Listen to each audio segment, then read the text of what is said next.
Pemirsa, Anda masih bersama kami dalam Kominfo Newsroom. Pemirsa, Indonesia terpilih menjadi salah satu Dewan Eksekutif United National Tourism Organization pada masa jabatan tahun 2023 hingga 2027. Dengan terpilihnya menjadi anggota Dewan akan meningkatkan peran Indonesia dalam pengembangan pariwisata, baik secara nasional maupun secara global. Menteri Pariwisata dan Ekonomi Kreatif Sandiaga Salahuddin Uno dalam Weekly Brief with Sandi Uno mengatakan Indonesia terpilih sebagai salah satu anggota Dewan Eksekutif Badan Pariwisata Dunia atau UNWTO pada periode 2023 hingga 2027 mewakili negara kawasan Asia Timur dan Pasifik. Selain Indonesia, negara Asia lainnya yang terpilih adalah Jepang, RRT, dan Korea Selatan. UNWTO sendiri merupakan salah satu badan PBB yang berfokus pada dunia pariwisata. Terpilihnya Indonesia sebagai anggota Dewan Eksekutif UNWTO lantaran berhasil memperoleh 16 suara dari total 19 negara anggota yang memiliki hak pilih. Perolehan suara terbanyak untuk Indonesia juga merupakan yang tertinggi di antara 5 kandidat lainnya. Perolehan suara tertinggi Indonesia merupakan penggalangan dukungan yang dilakukan oleh delegasi RI yang dipimpin oleh Menparekraf dan Kemlu. Terpilihnya Indonesia sebagai anggota Executive Council UNWTO merupakan bentuk kepercayaan internasional terhadap peran aktif Indonesia dalam pemajuan sektor pariwisata internasional. Keberhasilan ini merupakan hasil kerjasama yang baik antara Kemenparekraf dan Kemlu. Sebagai anggota Executive Council, Indonesia mengusung visi pencapaian kemitraan yang setara, di mana Indonesia berperan dalam pemajuan sektor pariwisata kawasan ASEAN dan Pasifik. Sebuah kebanggaan bagi Indonesia terpilih sebagai anggota Dewan Eksekutif UNWTO periode 2023-2027. Anggota Eksekutif Council UNWTO ini adalah bentuk kepercayaan internasional terhadap peran aktif Indonesia dalam kemajuan sektor pariwisata internasional berkelas dunia. Kami akan menggunakan kehormatan ini untuk berpartisipasi dan mendesain masa depan pariwisata dunia dan akan memberikan dampak positif yang berkualitas dan berkelanjutan, membangkitkan ekonomi, mempercepat pembangunan tentunya, dan mampu membuka lapangan kerja seluas-luasnya. Pemirsa, Kementerian Lingkungan Hidup dan Kehutanan terus mengantisipasi terjadinya kebakaran hutan dan lahan dengan berbagai penanganan sistematis dan permanen. Sementara dari pihak pemerintah daerah, Gubernur Kalimantan Barat mengatakan sejak tahun 2019 pihaknya sudah melakukan penindakan tegas terhadap sejumlah perusahaan yang memicu karhutla.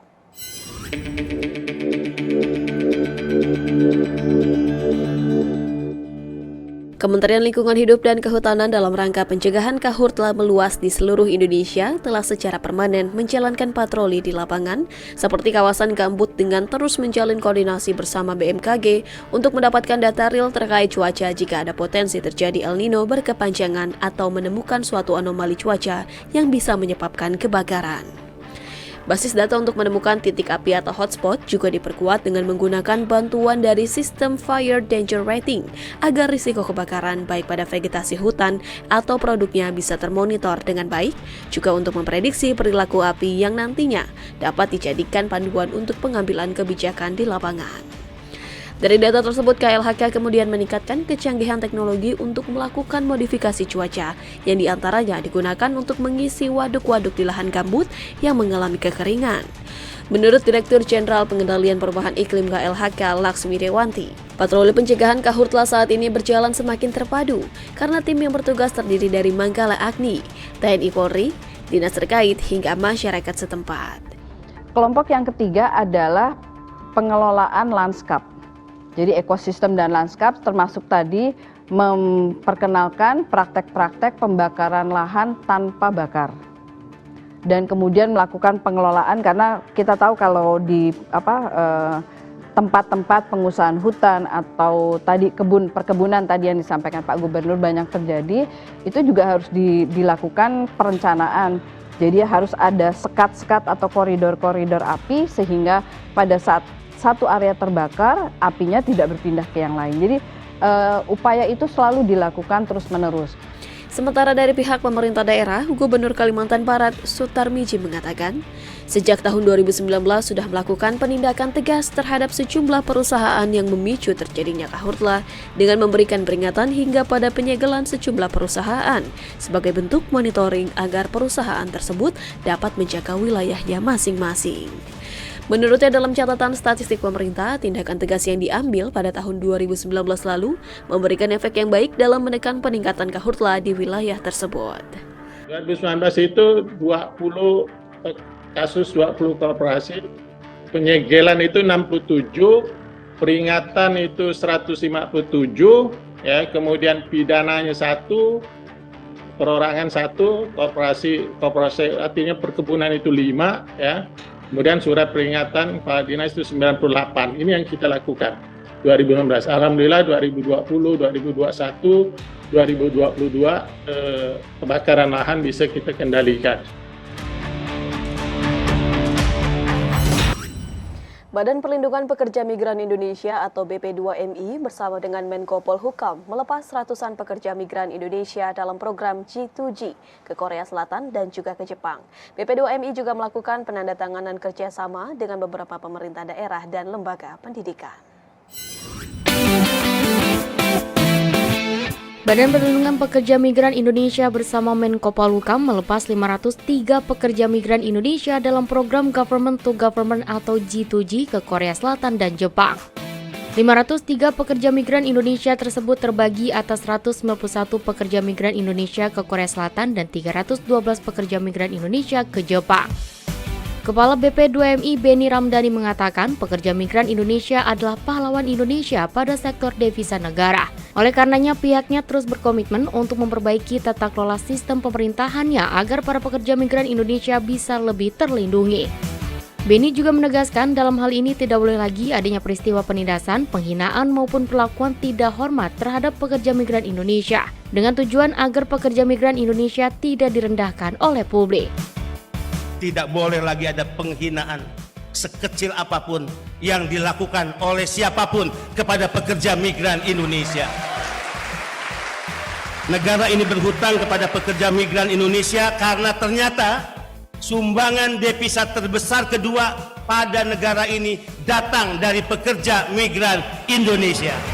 Pada kesempatan yang sama, Menteri Koordinator Bidang Politik, Hukum, dan Keamanan Mahfud MD juga mengajak anak-anak bangsa untuk tidak tergiur terhadap bujuk rayu sindikat yang memberangkatkan pekerja migran Indonesia secara ilegal karena masyarakat yang bekerja secara legal ke luar negeri memiliki keunggulan dan nilai lebih yang tidak didapatkan oleh PMI yang diberangkatkan secara ilegal. Dengan melalui jalur resmi, Anda juga telah menjadi bagian dari PMI resmi yang terdidik.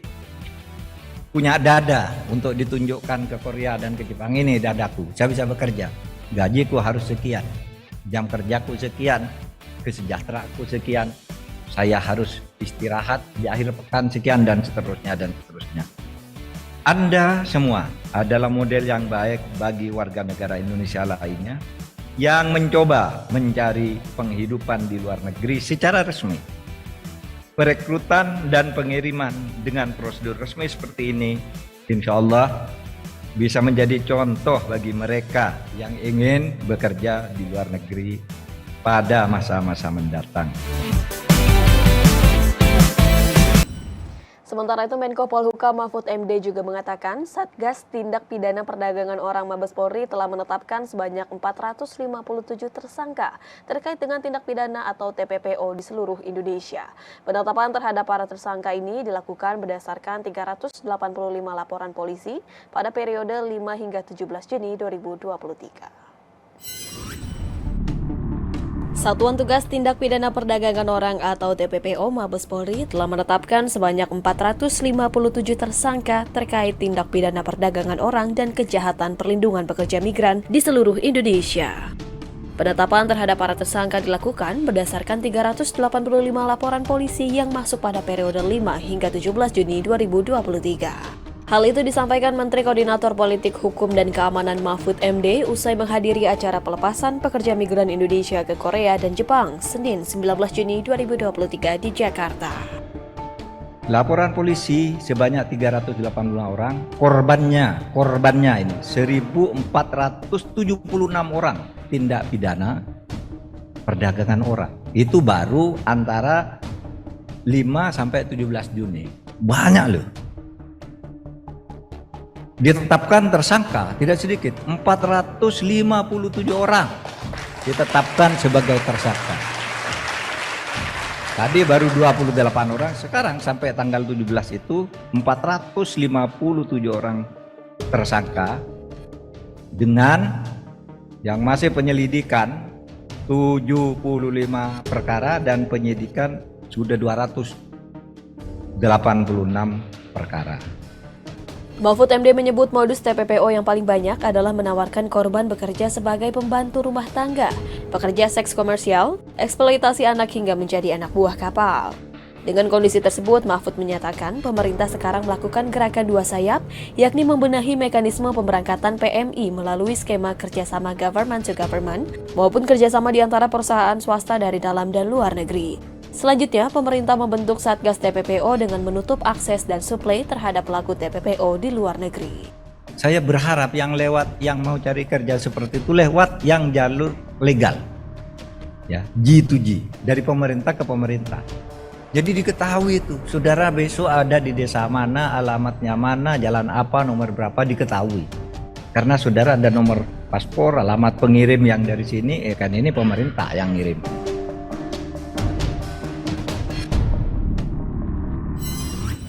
Pemirsa, usai jeda kami akan mengajak Anda untuk mengulas upaya desa anti korupsi Kiat KPK cabut akar korupsi sesaat lagi.